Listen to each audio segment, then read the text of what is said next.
So let's continue. Firstly, as we said before, Mr. was certainly right last time. It is possible to put sine u in. He puts sine u equals 0 at the edges of open strings. Sorry, wrong statement. Yes, and in fact, it's a possibility we use it here as we progress in our network languages. Okay, so fine. So let's go on and complete our discussion of open strings and unoriented approach. Okay, there was one more comment from Lognagham's questions last class. Lognagam was asking why don't you do something completely different involving the orientation operator and everything else? Why does it have to be the orientation projection and an already obtained closed? And I think that the answer to that goes more or less like this. You see, you remember what constraints we got from the closed string set in constructing closed string theories. Our constraints came from closure of the operator product expansion, which we will demand to be true no matter what. They came from mutual locality of correlation functions, which we will demand to be true no matter what. And we got one additional piece of we used one additional piece in input, and that was that we wanted a modular Zeta partition. Actually, we used very little of that, but we used that. Now, you see, as we have seen, when we introduce an orientation reversal into the theory, what that does is it introduces new kinds of Riemann services in, let's say, one graphs. But the torus remains present, and that object we will always demand to be modulated. Just because it makes no sense to integrate over the torus objects. And the torus is independent of the just has no projection, no orientation projection operator. Okay? So just that the modular invariance of the torus diagram, irrespective of what else is happening, okay, fixes what happens in the closed string sector without orientation projection. And that leaves us with basically only two possibilities, type 2 and type 2 theory. And then if we want the orientation project in that, basically type 2 theory is the one that's right. Now, we could try to do more exotic things, involving not just orientation, but something else also. And we will do the analog of one of these things in, say, the heterotic string. I mean, there's no claim here that, you see, that we made all consistent constructions of anything. Because that's really limited by imagination. These are the consistent constructions that we, in the class that we're playing around. Of course, as we'll see later, and as some of you already have seen research work, but as you'll see more as we go around this course and read more about string theory. String theory has this nature about it that if you take any one part of the subject and study it deeply enough, you often end up encountering other parts of the subject. Okay, through duality or something, encountering it in some way or another. And the fact that through the intensive study of string theory over the last 20 years, we've not chanced upon somehow or the other some other weakly coupled part of it. Something else that looks like it's described as some other weakly coupled string theory. I think it's the best reason to believe that we have actually constructed all the weakly coupled string theories that exist. So within the class that we've talked about, we've given arguments and we've done all. But how do you know that this is something totally different? It's very hard to be sure that that is not true. But it's this nature of string theory that now it's just a matter of belief. But it's the nature of string theory that, for instance, suppose we hadn't constructed the heterotic string. Then by doing it, by trying to understand the strong coupling behavior of the type 1 theory, we would have realized there was another weakly coupled theory, and then been forced to construct it. Okay? We see this. So we've not encountered any such incompleteness so far. I think that is the best reason to believe that the things that I'm presenting here is the complete list of weakly coupled string theory. Though who knows, there could be surprises. Okay. So why should the torus diagram, for instance, be modulated? Why should the torus diagram by itself be modulated? You see, because in string theory we instructed to sum over all conformal, all inequivalent surfaces. Okay? So if this thing was not modular invariant, there would be basically you would be asked to sum over more than all conformally inequivalent surfaces. There would be a conformal, a large diffeomorphism anomaly. Okay, I understand why you need a modular invariant for the whole loop. Why do you need just? You see, the rules of string theory say. Okay, we did achieve modular invariance, for example, by apart from the data center sector, the modular invariance that the other sectors are achieved by summing over different. Right. So we would need something else that has the structure of a torus. There's nothing else that has the structure of a torus. Right? Because any diagram in which you put one of these orientation preserving things has a different topology. So it could be that many different torus diagrams sum up to give you something more. Okay? But how can summing, let's say torus with a Klein body give you something more? It doesn't even depend on the same module. Right, so the sums over tori should give you something. Sum over any given topology should be by itself. That's the. Yeah. Okay. Good. Other questions, comments? Fine.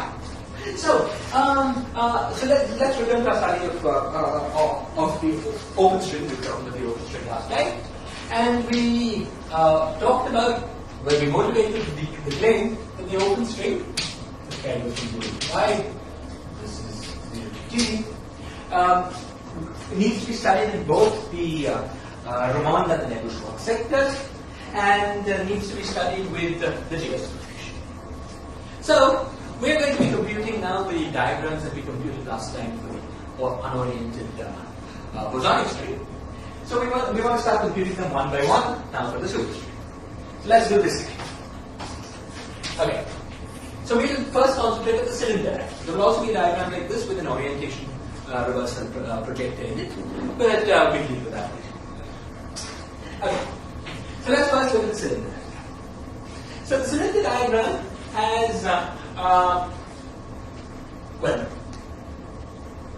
you remember our discussion of the open string. The two possible boundary conditions at the two ends translated into the two possible sectors for the double string. There was the Ramond sector and the NS sector. Okay? And the -1 to the power f is just a -1 to the power f that we talked about before.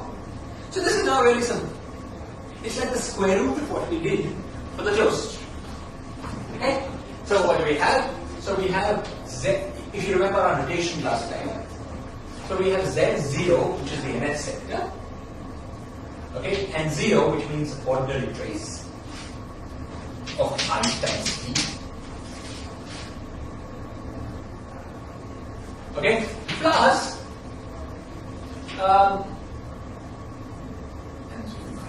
minus times Z0, which is the NS sector, times Z1, which is -1 to the power f,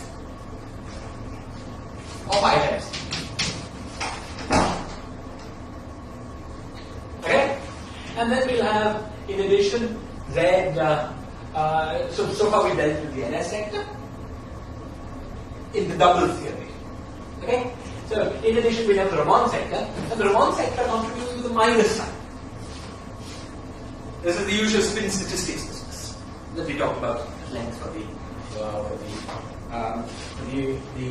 closure. So we'll have minus of now Z1, which is the Ramond sector, and 0, which is the ordinary trace of 1 times t, and then in the convention that 2b equals -1 to the power f is equal to 1 -1. We will have plus Z1, which is the Ramond sector, times 1, which means trace with -1 to the power f.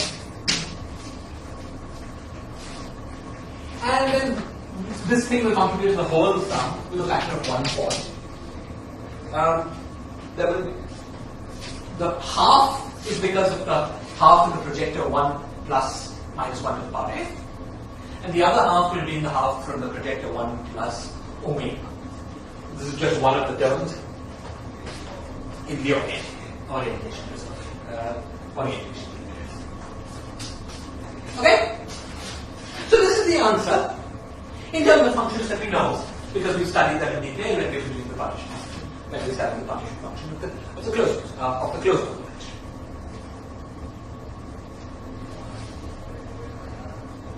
Is this right? Okay. Now, what we're going to do is to try to look at the modular transform of this object, just like we did when we studied the cylinder diagram for the boson extremes. Now, we're going to separate out those diagrams that we're going to separate out the contribution. You see, the cylinder is made up of two ends. Okay? Each of its two ends is a source for all kinds of massless fields. In particular, the edges of the cylinder source NS sector massless fields and Ramond sector massless fields. Now, as we've seen when we studied D-branes, the cylinder diagram can be roughly thought of as the force that you get due to massless open string, massless closed string exchange. Now, it could be, and it is true, as in the case of D-branes, this again you studied, that the force from the graviton exchange cancels the force from the Ramond-Ramond exchange. You remember that when you studied the force between D-branes? However, if you, and this is the consequence of supersymmetry. Okay? However, if you were interested in computing the tension of the D-brane, what you did was to look at the part of the closed string exchange diagram that came just from NS-NS exchange. So just from the dilaton graviton sector. And that allowed you to compute the tension. The fact that it balanced the charge was sort of irrelevant. Okay? Do you remember this from the problems you saw in detail in your exam last class? Last year. Well, that was boson extremes. Oh, you didn't even have that. Sorry, you just had that. Sorry, if you did the same thing in the superstring, you're going to have. Sorry, sir. You okay, yes, you would have the same thing with the Ramond, right? So, okay, I should not remember it. But here we're going to see this in great detail. We're going to see that the cylinder diagram has closed string exchange both in the NS sector and in the Ramond sector. You see, now, the problem with a tadpole is that you've got a linear source term for a massless field. If by convoluting over two such tadpoles and summing over all tadpoles, you happen to get 0, that doesn't help you. Okay? That doesn't help you. So what am I going to say? I'm going to say that these cylinder diagrams, you see, the diagrams that we compute will often be, when we sum over them, 0 because of some sort of supersymmetry. Okay? Nonetheless, the theory should have no tadpoles for massless fields. That is the condition for consistency. Right? You should just not have a source for any massless field. So it's not enough that we get 0 by summing over these diagrams. We need to get 0 for the tadpoles for individual massless closed strings, and in particular, the cylinder diagrams, the part of the cylinder diagrams that comes from NS-NS exchange, and the part of the cylinder, the divergence in the cylinder diagram that comes from massless NS-NS exchange, and the divergence in the cylinder diagram that comes from massless Ramond-Ramond exchange, should individually vanish. Okay? Because otherwise you have a problem in your theory, though it may happen to cancel out in the one loop diagram. You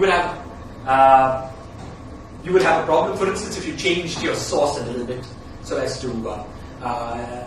change the contribution of NS and Ramond sectors. But more fundamentally, there's just a tadpole in the disk diagram with the insertion of an NS-NS massless potential operator. which tells you that you don't have a stable background. Right? Remember the problem with the source for master scheme is that if you took del phi over b squared in your dungeon and you add it to lambda times phi, there is no vacuum that is translationally invariant. So, no matter how small this lambda is, it completely destabilizes the vacuum, completely destabilizes the symmetries of your vacuum. So there is no translation invariant theory, a vacuum in the theory. Okay, so tadpoles for master fields are just unacceptable. Okay, so the condition that we need to impose here is that the tadpoles have to vanish separately due to NS-NS exchange and Riemann exchange. Actually, we should impose that they vanish separately for each particular participating massless field. Well, that will turn out to be true in the situation that we don't stand ourselves. Okay, so now what we want to do is to isolate out the contributions of when we move to cross-channel, the contributions of massless NS-NS exchange, isolate them out from massless Riemann exchange. But that's very easy, you see, because each of these things is represented by a path integral. The path integral has the fermions either periodic or anti-periodic in this direction. It's anti-periodic if there's a 0 here, and it's periodic if there's a 1 here. So the path that comes from that represents NS-NX, massless NS-NS exchange comes from this guy. Okay? So the term that we will focus on massless NS-NS exchange across two channels is Z00 T minus Z10 of 1.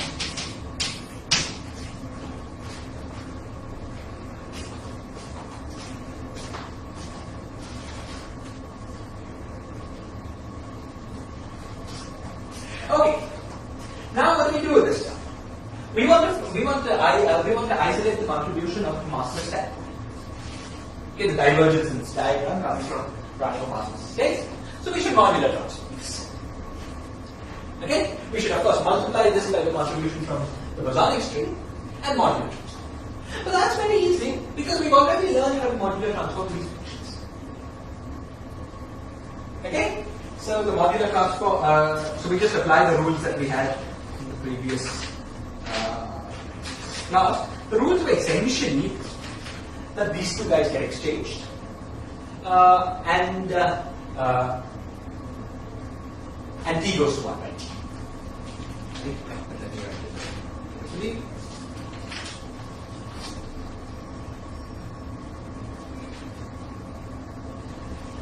Okay. So now I'm going to just add E. Okay. So firstly, let me do this.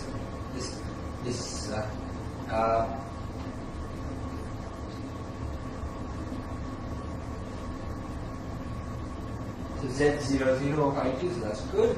And that will get Z. Yeah.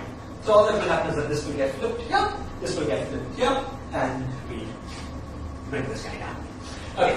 There were all kinds of anomalies in the tau goes to 1 by tau modular transformation properties, which we have to look at, which we were very careful about. But there were no anomalies in the tau goes to minus 1. So here we can just keep the rule. Okay. So this guy will just become it goes to 1 by 4 and Z00 of well, I'll just say that T goes to 1 by Z00 minus Z10. Z0. Okay. Now, in addition, we should be multiplying this whole thing by whatever we had from the bosons. So there was an eta to the 8 factor, and there is the part that comes from the bosonic 0. So there was a 1 over T to the 5. Okay. Now we process this diagram exactly as we process this quantity exactly as we did for the closed. Okay, that is this eta to the T factor. We modular transform that. That eats up 4 of the 5 1 over T factors from the 0 point. there's an additional 1 over t factor left that combines with the integral over moduli space dt over t, gives you dt over t squared. But then defining 1 over t is s, you get a ds. Okay? So, in the end, what you get integral ds, this object times this eta, everything's a function of s, eta to the power 8 in schematic.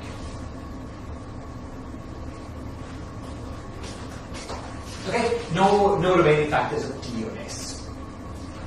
Okay, so let's write this as a function of s, where s is 1.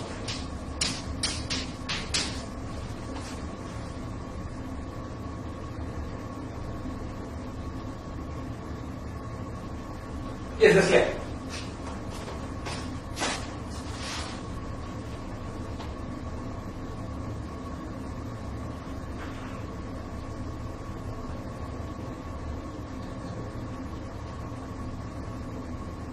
E to the 8 because the 8 goes up.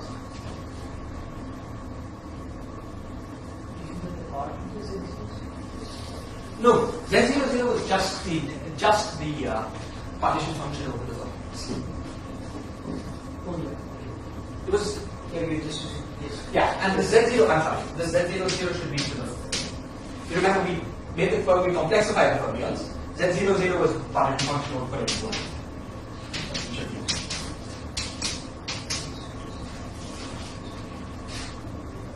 Okay, fine. So now this is how I do. Is that clear? Okay. Now up to factors which, unlike for the bosonic string, may not really keep track of carefully. Just the factors work exactly like the bosonic. The factors of 2 are all this important. I'm not really keep track of them. They work exactly like that. Up to factors this is the answer. So now let's first look at the problematic ones. You see, this thing should represent closed string exchange. So now the first thing to ask about is what about the tachyon? What about the tachyon? The bosonic string, we always had a closed string tachyon, which gave us trouble. So we always promised them would go away when we look at the when we start studying the superstring. So how does that work? So firstly, where does the tachyon come from? The tachyon comes from the fact that this eta to the power 8. This eta to the power 8 has a q to the power minus 1 by 3 in it. 1 over eta to the power 8 has a q to the power minus 1 by 3. Because 1 over eta has a q to the power minus 1 by 4. Okay? Now each of these guys are fermions in the NS sector. Because these zeros are top.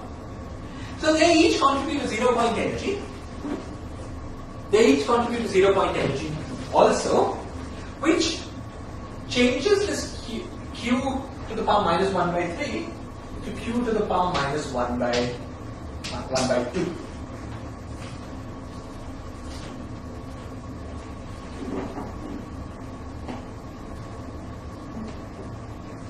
Okay, you could look up what the 0 point contribution is from Z00. Okay, I quoted. We worked it out. But from Z0 anything, it was q to the power minus 1 by 4. Okay, so we had 4 powers of q to the power. So we have this 1 by 6. So 1 by 3 plus 1 by 6 is 1 by 2. Okay, so you have this q to the power minus half, and then the pure oscillator sum. So what is this oscillator sum? Just remember, it's the NS sector with no minus 1 to the f. Okay? So we had product R belonging to integers plus half of 1 plus q to the power r.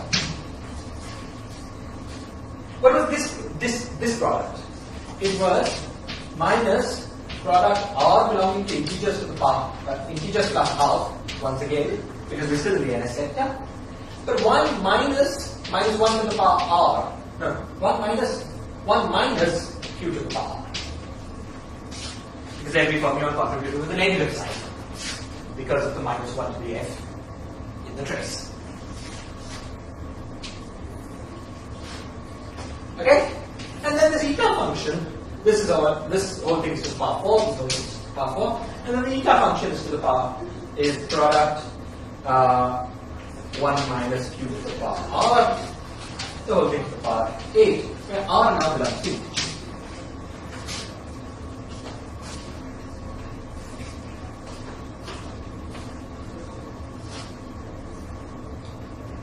Now, why did we have problems with the tachyon in the bosonic string? In the bosonic string, we had problems with the tachyon because this q to the power minus half, when it was e to the power s times t, and so integrated over s gave us a divergence in large s. But now look at this. Let's Taylor series expand this function. The term with q equals 0 is 0. So 1, we get 1 minus 1. That's just minus sign. You know, point from all remote states and the trace have to be put in with the negative sign. They represent space time. Okay? So the one term is not there.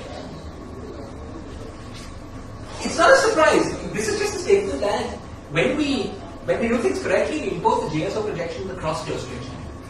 And when we impose the GSO projection the cross closed string factor, there is no tachyon. Let me say it first. On the other hand, there are massless closed string states. So they should be there, and they are. You see, to get the massless closed string states, we have to get the term that's constant. So the q to the power minus half here has to cancel against the q to the half. This term here, it has the eta function is completely in q to the power q to the integer powers. However, this guy has 1 plus q to the half, and this guy has 1 minus q to the half.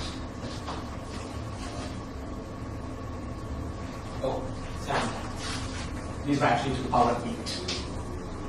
Well, z00 is to the power 4, each of it represents 2 coordinates. Right. Okay? So, now if we compute what the coefficient of the term that is q to the power 0 here, what will we get? We get 8 from here, minus 8. We get 16. Okay? So, you get a term in the, that represents an NS tadpole, proportional in some units, because the 16 is very impressionistic since we get right no other factors. So proportional in some units to 16.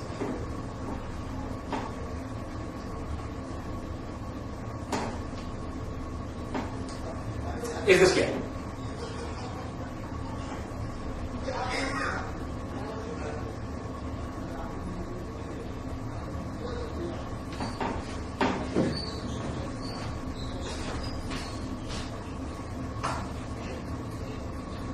Okay? So, and now, if you were to work this diagram out with the same degree of care that we did for the, actually it's not much more care that you need. You know, you need to keep the 1 over square root 2 to the power 5, 1 over square root 2 to the power 10 factors from C. In this case, the modular transformation has no factors of 2, because it's just 2 pi to 2 pi. And so, in the conventions that we work with in the bosonic string, this diagram contributes with a relative factor of 1 over 2 to the 5. So that's even keeping track of all the factors. Okay? So, removing all factors that will be common for everything, there's 1 over 2 to the 5 times the 16. The 16 will also subset. Okay? So, we completed our understanding of what the tadpole is for these problems. Is this clear? Great.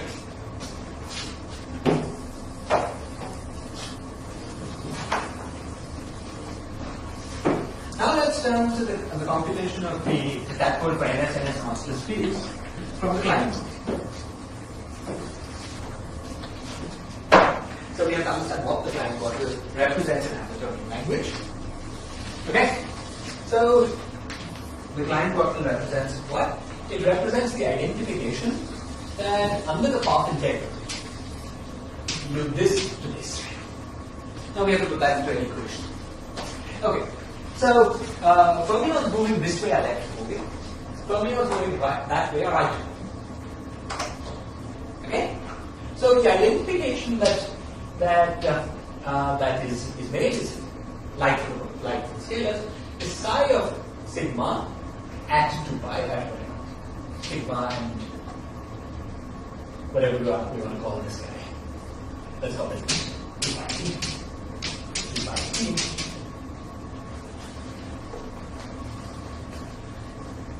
Is identified with psi bar 2 pi minus sigma.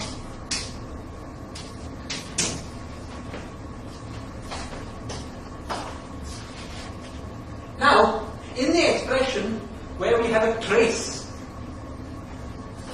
where this thing represents a trace, this identification for the usual reasons will have a minus sign. Usual reasons, right? Fermions will have a minus sign. And but this minus sign could become a plus if there was the thing with a minus 1 to the right. Yeah. Okay? And similarly, we would have. Okay, so let's put this times. So suppose we had. Let's label the sectors by beta and beta. I think this is the convention, the notation we use when discussing possible sectors. Okay? So beta is equal to 0 in the NS sector and 1 for the Ramon sector.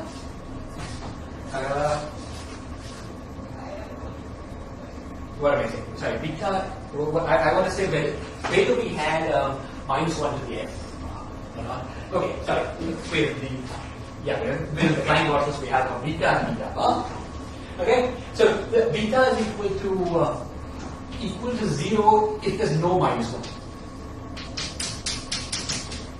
And is equal to 1 if we have a minus 1.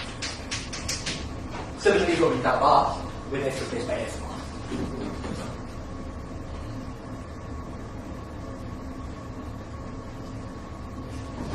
Okay?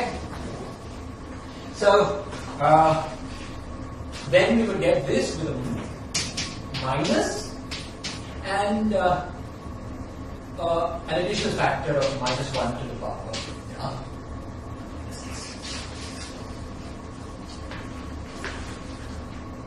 Similarly, we will have the equation psi bar sigma phi t is equal to minus 1 times minus 1 to the power of beta bar times psi of 2 pi sigma.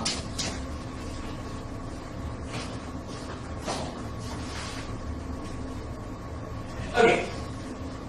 So these are the boundary conditions under which we will do our path. Now we're going to use these boundary conditions for only one thing. That is to figure out what sector, what diagrams represent NS and S exchange, what diagrams represent Ramon exchange.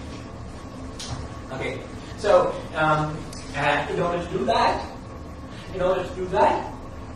let's look at the boundary condition on the psi field. Let's look at the boundary condition on the psi field as we go over length 2 pi to 2t. Okay, so put this together with this. That gives you psi of sigma into 4 pi. Is equal to these minus 1s cancel. You get minus 1 bar beta plus beta bar. Minus 1 beta plus beta bar times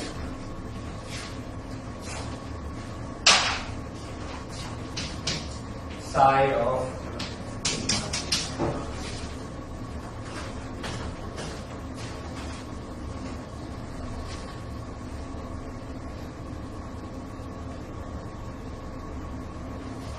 okay. Now this 4t is a reflection of the fact as we've seen before in the cross channel this diagram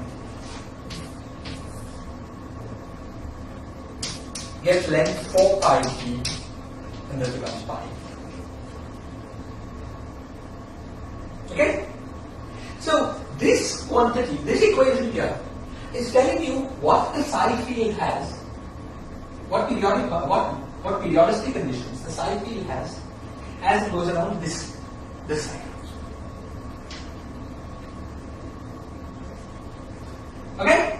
So we learn that in the cross channel, close to the cross channel, propagate in either the NS or the Raman sector, depending on whether beta plus beta bar is negative or positive.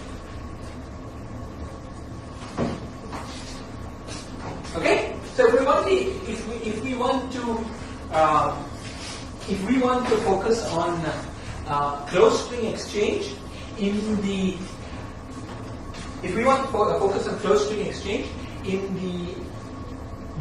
NS sector, we should look at these diagrams with beta plus beta bar being negative. So with one factor, with one insertion of -1 to the F, with the insertion of -1 to the F, either for left movers or for right movers. Okay. So now let's compute this.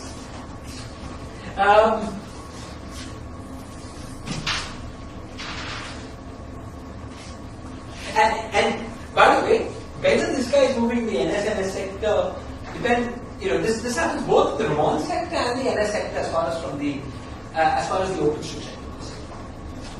See, the boundary conditions for cross channel are determined just by beta and beta 1, and insensitivity what sector you were in the open string. Okay, so the contribution to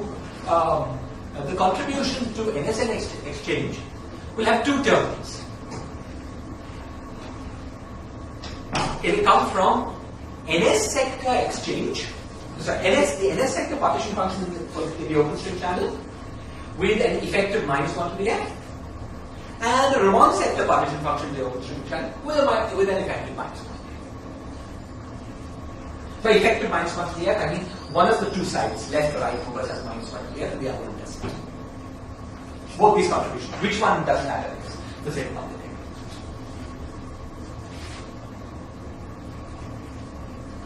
Okay, good. So now, what we have to do is to compute these two one-loop functions. So that's very easy. Let's look at the NS sector. Let's look at the NS sector first. So, what is the effect of this orientation preservation operator being inserted into the trace? As for the bosonic string, what it does is just identify left moving and right moving oscillators. By the way, of course, it identifies left moving and right moving oscillators. Now, of course, that can only work if the left movers are in the same sector as the right movers. So left movers and right movers have to be in the same sector, and these things are identified. Okay. As for the bosonic string, the identification just doubles the energy contribution from each oscillator, because you get the same energy from left movers and right movers, and then they're identified. So, what you get from the NS sector, the open string NS sector, you get product or belongs to integers 1 minus 1 plus q to the power 2r plus the whole to the power 8.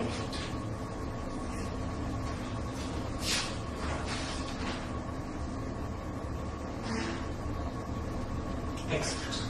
And there's a 0 point energy, which when you calculate is Z to the power.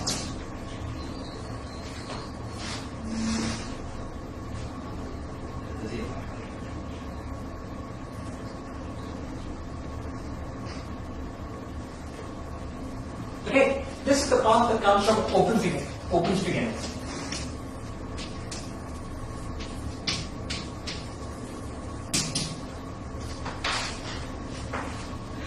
Now, is this completely clear? Actually, there's one thing here that may not be completely clear, the issue of signs, but I'll let you ask. First, you then think about it.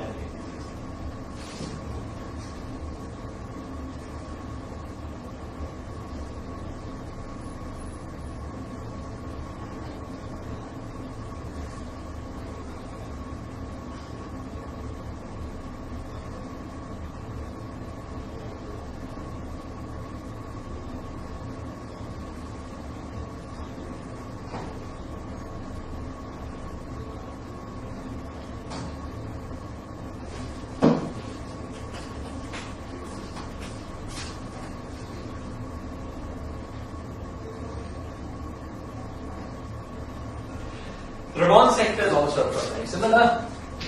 Its product or belongs to Z. Now, you see, why was this? Okay, somebody tell me, why was it 2R2 squared?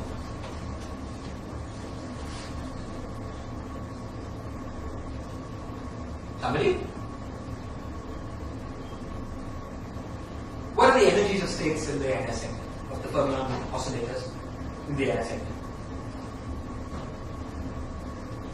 Half, 3 by 2, 5 by 2. You double those energies, what do you get? 1, 3, 5. That's 200. Why do we double energies? Because the state in the left moving and the state in the right moving sector will be the same. So what do you get in the Ramon sector? You get, okay, somebody? 1 plus q to the power. What? 2r. Exactly. Because in the Ramon sector, the energies are 1, 2, 3, 4, 5. You double them, you get 2, 4, 6, 8, 10. Okay? And then you have to worry about the 0 point energies. Right?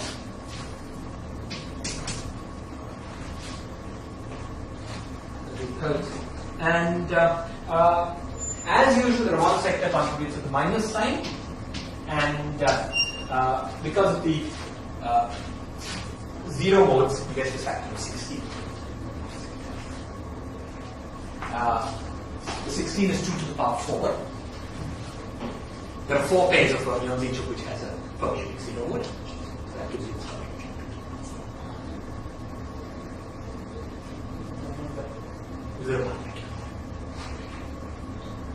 Okay? Now, this sounds like a very plausible answer, but you have to be a little careful. Yeah, that is correct. But you have to, in getting it, you have to be a little careful about keeping track of signs. There are 2 signs here that I didn't talk you through. One of these signs is the following. Suppose you've got a state which is A1, A tilde 1. A1 is, so A minus 1, A tilde minus 1. So A minus 1 is the creation operator for left movers, A tilde minus 1 is the creation operator for right. Now I apply the orientation reversal on this. Orientation reversal on A1 gives me A tilde minus 1. On A tilde minus 1 gives me A1. So I get the same state up to a minus. The second thing that I didn't talk you through was the fact that if you remember, if you wanted NS exchange here, one of these 2 betas had to be negative.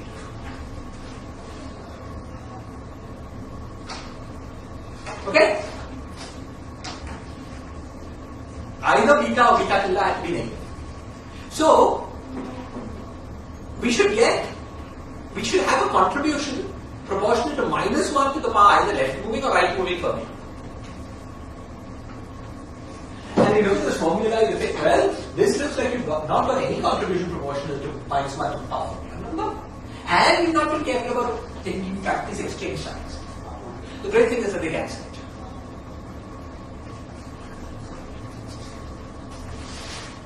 If you just play around with them with sample states. Okay? So, the simplicity of this formula hides the cancellation of signs. And that's true whether we're in the NS or the Okay.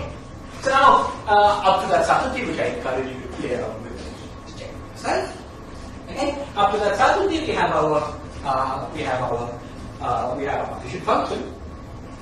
And now we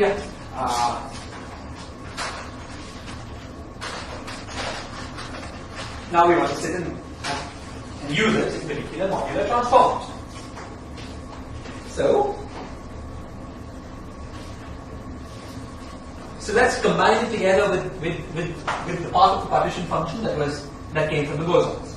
So as before, the advantage of not keeping track of numbers is so careful. So as before, we had dt by t, then we had 1 over t to the 5, we had 1 over eta to the power 8, and then we have this times this. Okay, now this we should identify in terms that we were familiar with. So very simply, what we get from a single NS sector with no minus 1 to the power n. So it's Z0, 0 to the Q squared.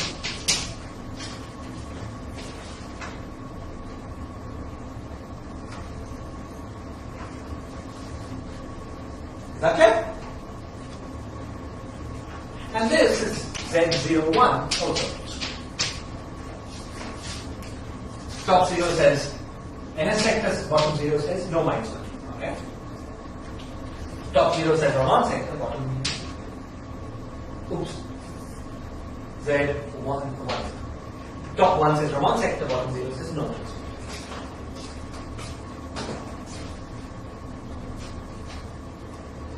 Okay, so we would put a Z00, the whole thing to the power 4 minus Z10, the whole thing to the power 4. And that's our answer. Everything here is a function of Q squared. Each of these three functions are functions of Q squared. Remember, even the eta is function of Q squared for the same doubling reason. Meaning for the same identification. Left movers are identified with right movers because of Q squared.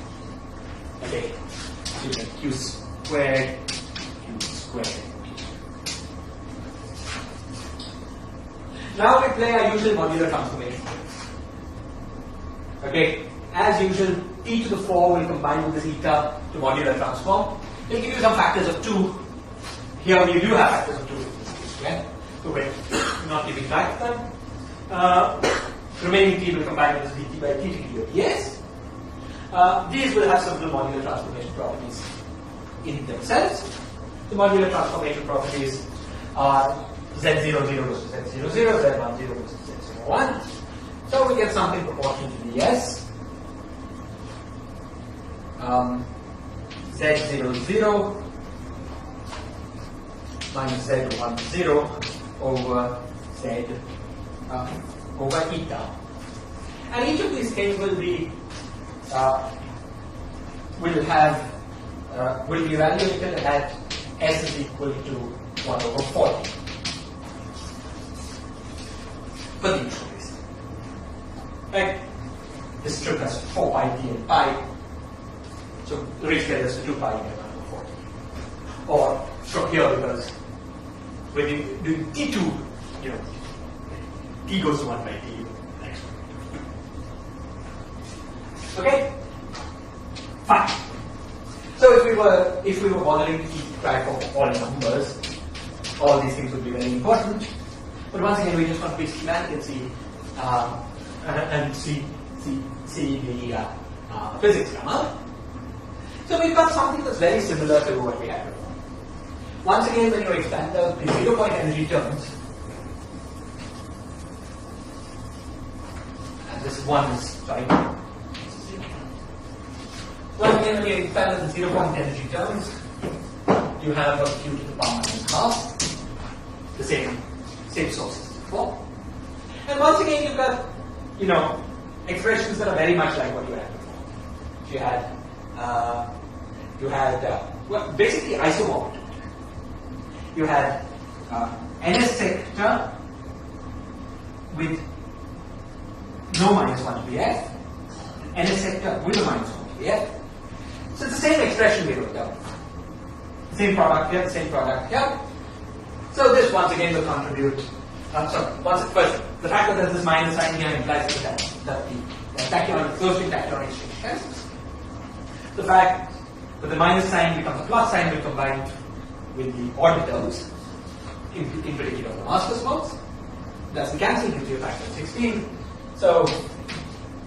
So in net you get the term that's 1 into 0, so more close to tachyon, plus 16 into q. So close to it. That's a mass closely exchange. Okay? So this diagram also contributes to the tap goal. But the contribution as for the bosonic string, you remember that the cylinder contributed proportion 1 over 2 to the power of 1. Now, what about this thing here? Where that 1 over 2 to the power 5 came come from? The 1 over 2 to the power 5 came from the factors of 1 over square root t, 1 over square root 2 to the power 10 from the 0 mode. That 1 over square root 2 is not here because the 0 mode is closed to it. So, also, we get an additional 2 to the power 5 from this modular transformation, actually 2 to the power 4 of that, the modular transformation into this q square, as we saw exactly here. And an additional factor of 2 in correctly identifying what s is, in changing the measure from dt to ds. Okay, so this thing contributes like what? In the second normalization, contributes like the algebra is exactly as follows. You see, everything, all these factors of 2 come from 0 modes and from modular transformations involving meters. There are no factors of 2 in modular transformations of these z's.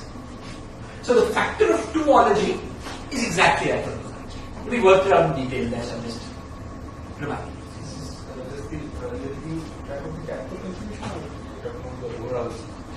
Yeah, I'll keep track of that. There was a 16, right? Yeah, there was a 16 in both. Let's count both of them. You see, because this has its own 16. Right. Same, for the same reason. Okay, great. So we completely understood the Klein bottle and its contribution to closed loop dynamics. Any questions on it? Actually, I raised one point. Yes. So why do you, for the cylinder, why do you only look at the NS sector from there? I mean, you consider only the dipole from the NS sector? I consider only the dipole from the. You look at Z00 minus Z01, right? For the cylinder, you also have the R sector where. We looked at Z00 minus Z10. Yeah. Yeah. Then Why did we consider this? You see, because we are interested in the contribution of these diagrams to dipoles in the NS. So we want the states in the closed loop channel to be running in the NS. Okay? So that tells us that this bottom index should be 0. Because the bottom index tells us what the periodicity is on the cylinder channel.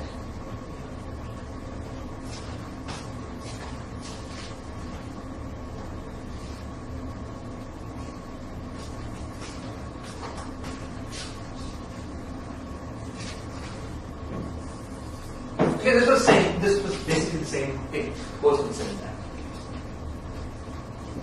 Okay, any other questions about Klein? Oh, yeah, you talk to us.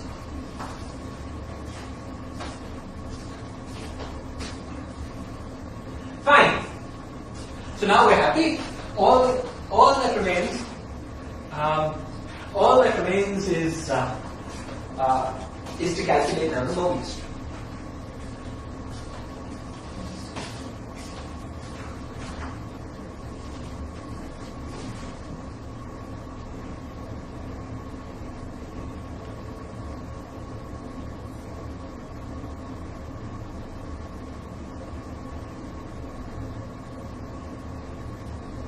Okay? All that remains is to calculate the Mobius.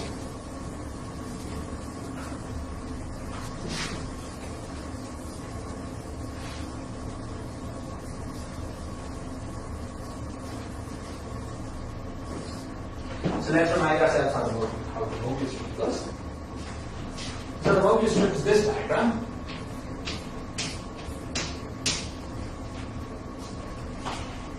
And now we have to understand the projections that are. Yeah, we have to understand various things. Okay.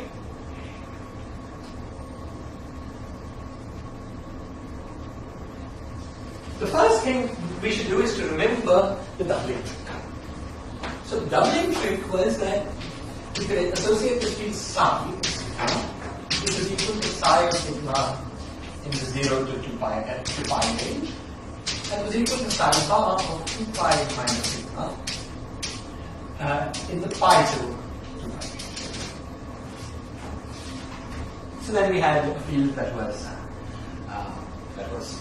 defined all the way down from 0 to 2 pi. Okay? And this field was either periodic or anti-periodic, anti-periodic or periodic, depending on whether we were effectively in the NS sector or the wrong sector for the chemistry. Now, orientation reversal is the statement that psi of sigma is to be identified with psi bar for pi.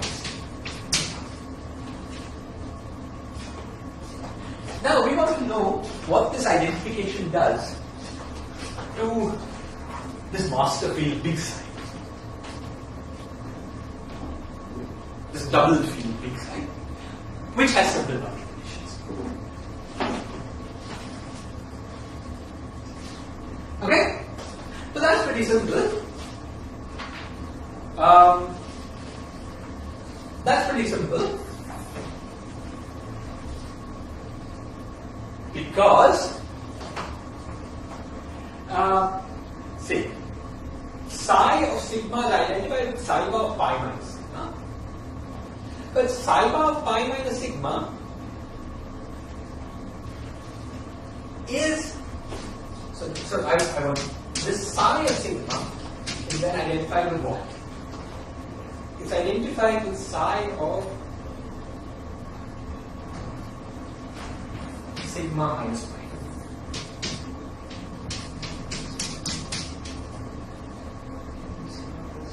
Plus pi.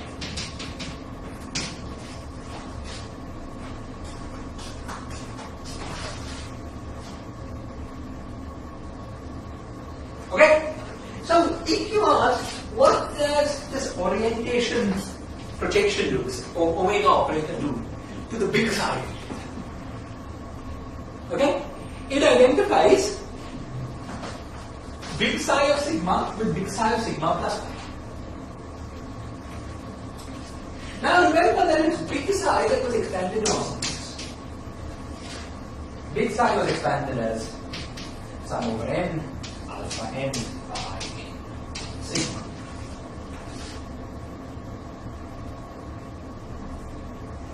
Okay? So then this identification, well, what does it do?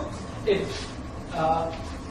sends alpha n to alpha n into the compensating phase, or depending on conventions, e to the power I n pi.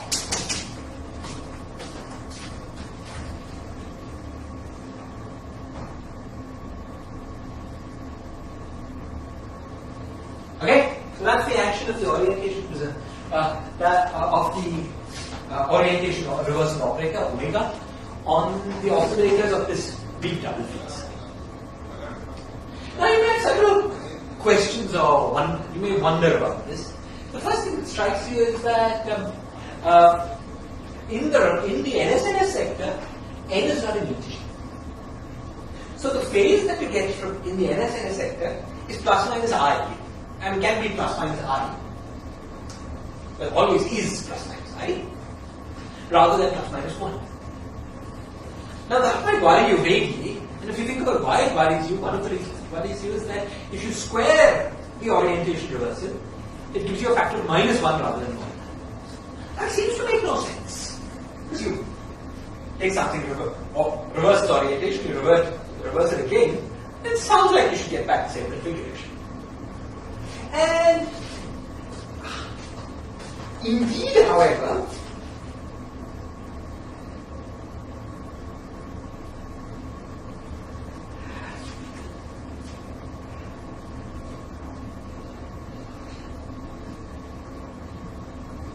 yeah.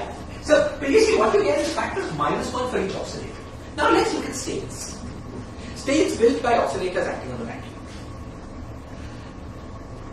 These states under orientation reversal will change their sign, okay, only if minus 1 to the power f is equal to minus 1. But in the superstring, we are also going to be imposing a projection that minus 1 to the power f is plus 1. So on the set of physical states, this omega squares to 1. Even though in this off-shell configuration, our definition of this omega has it squaring to minus 1 in some states. Okay? So we restrict attention to physical states or physical mathematics operators. Same thing. Okay? Omega will always square to 1 whatever. So we can use omega square equals 1 when we need to, when we're restricted to physical states. Fine. The last thing I want to say before we start calculation is look at the boundary conditions of the path integral. So, we want to do this path integral under the boundary conditions that, as we've said for this big psi field, psi of sigma and t is equal to big psi of sigma plus psi and t. At 0. But that implies that big psi of sigma and 2t is big psi of sigma plus pi and t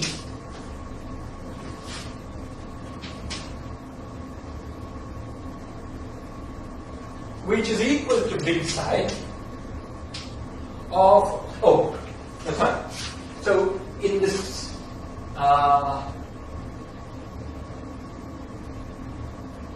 yeah, now I forgot the factors that we could do here. So we would have some factor which is like minus 1 into minus 1 to the power beta, where beta is where keep track of whether you have a place of minus 1 in the f or not. Beta 0 if you have more. So we have minus 1 into minus 1. So we get minus 1 into minus 1 to the power beta. But the great thing is that it cancels when you do it. You get psi bar of sigma plus 2 pi.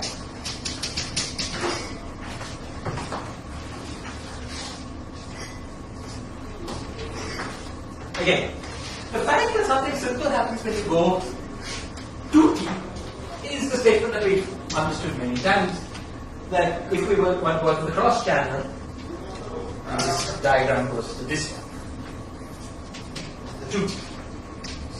This length is 2t. This is the simple diagram of cross channel. And we now say that, that the boundary conditions in the cross channel are very simple. Psi of sigma into t is the same thing as psi of sigma plus 2 pi and 0. And what this is depends just on the sector we work. Right? Because this is now minus 1 in the NS sector and plus 1 in the Ramon sector. So what have we concluded? We've concluded that closed string exchange in the NS sector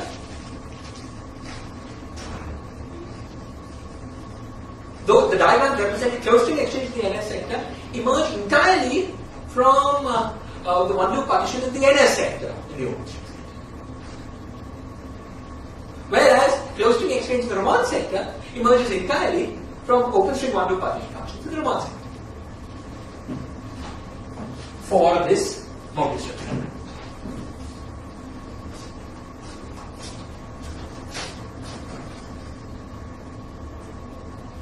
Is this clear?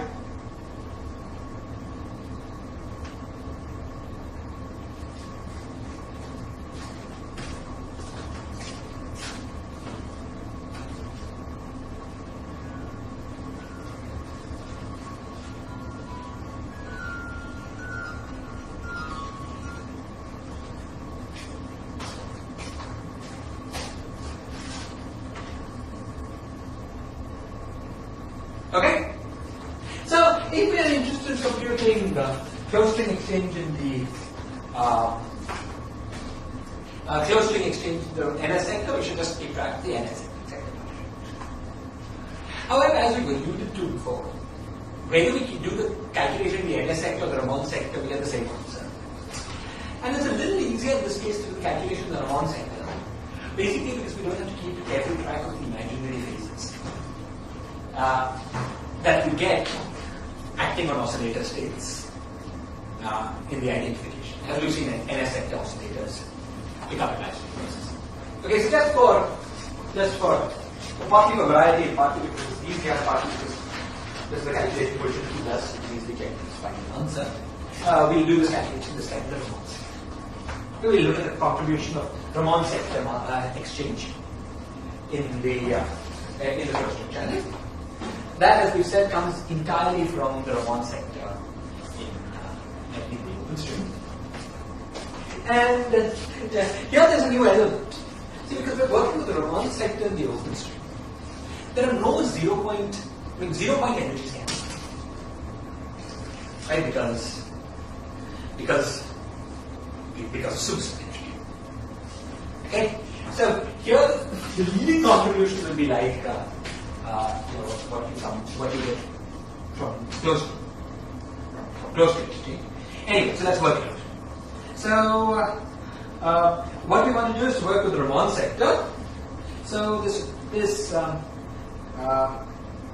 Ramon sector business, how does it go? We get one term that is so this Ramon sector with -1 to the power with no insertion of -1 to the power n. That gives us a factor of 16 from the 0 volts. It then gives us a factor of since we're in the Ramon sector,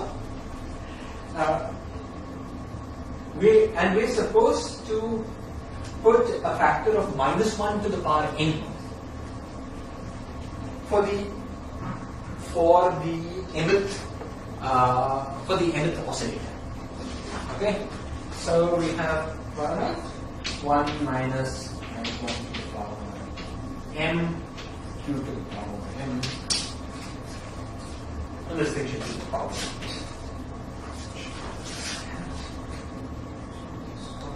Plus.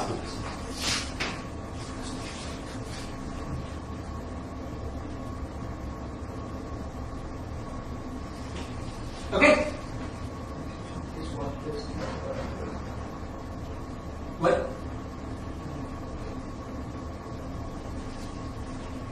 All oscillators contribute. There's no doubling here. This is just the open stream. It's just one oscillator. All oscillators contribute, but the mth oscillator contributes with the sign -1 to the power because of the omega potential as we go. Okay?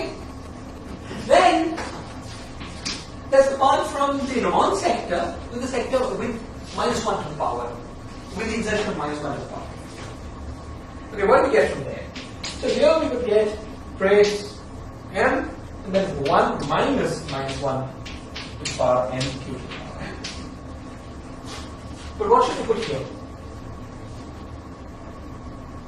What's the equivalent of 16 first?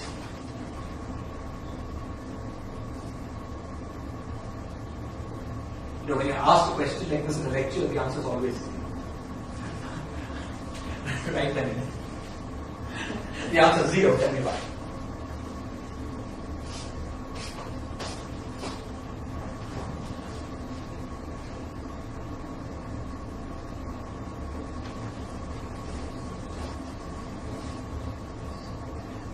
That second thing was in the Ramon sector with its trace of -1 to the power f times omega times q to the power a, q to the power l is 0 in the Ramon sector. Where did 16 come from the first time?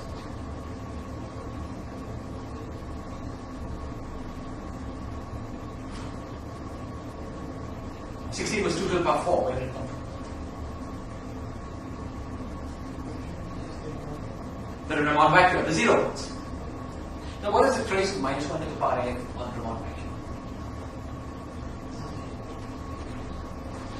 -1 to the power f is 1 on chiral spinner, is -1 on the anti-chiral spinner, so it's 0. This is 1 plus 1 to the power 4, this is plus 1 minus 1 to the power 4. This is 0. Okay? So this term doesn't come.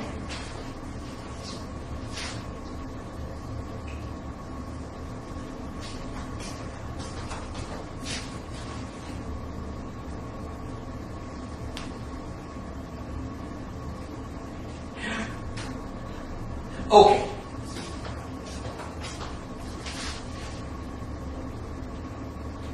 Is that clear? We would have seen more of this happening and we been working more with the Riemann sector. We've been focusing on this. The diagram with the Riemann sector with the minus 1 to the power n always the same. It was very simple.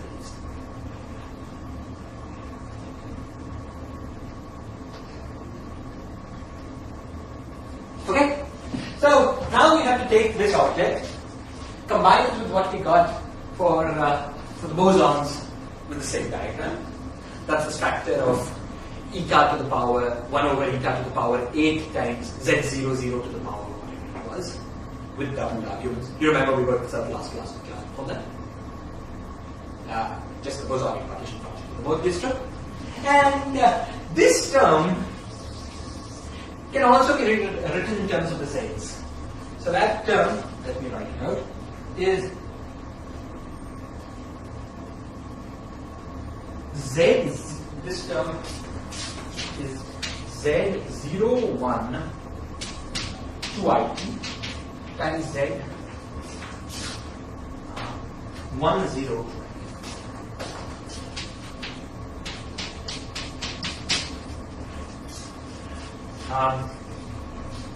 Can somebody explain to me why this is the case? To the appropriate power.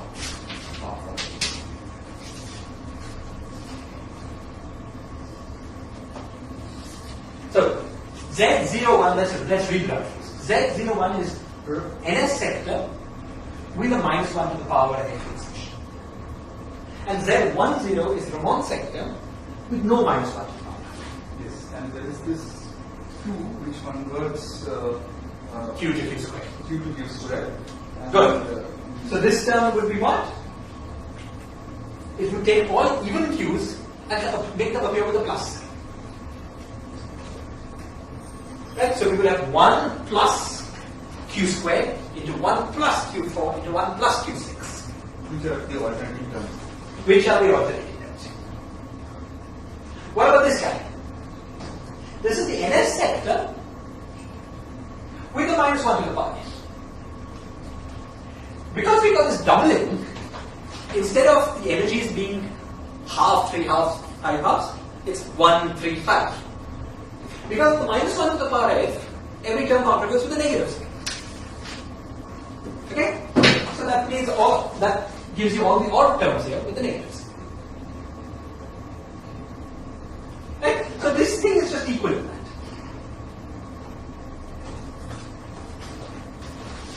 Okay. Now I'm finished. Sorry. Okay, so now that we have this formula, we can play the game that we have. Now we've got the formula written in time. And this has to be combined with what we have for the bosons. Okay, so a factor of 1 over eta to the power 8 divided by z00 to whatever part we found last time. Now we play the same game. We've got this thing written entirely in terms of functions whose modular transformation properties we know. So we make the modular transformation. We look at the behavior under large S and leave it as an exercise for you to check that this thing gives you a contribution to the dipole with a negative sign. Exactly as was the case for the bosonic string. And the relative factor is, so in normalization which we had 1 over 2 to the 5 from the cylinder and 2 to the 5 from the Klein bottle, this guy contributes to the factor which is 2. The relative factor for the Morgan string is just 2. Okay, this again the algebra is very similar. Okay, so far we've worked without Champing factors. I'm sorry, this is minus 2. So far we've worked without Champing factors. We add Champing factors, we get a factor n squared from here. Cylinder, we get n squared from Champing factors. The factor of n here exactly as per the bosonic string. So the net contribution is 1 over 2 to the 5 into n minus 2 to the 5. 2 to the 5 plus minus n, the whole thing square. Plus is for SON, minus is for SPN. No, minus is minus is for SON, plus is for SPN. And so the net result is that that goes cancelled.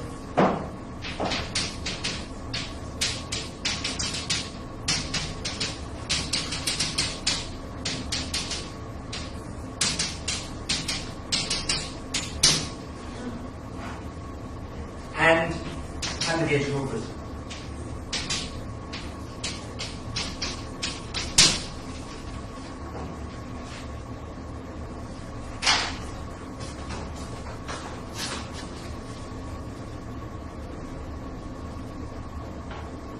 Okay, the talk now starts.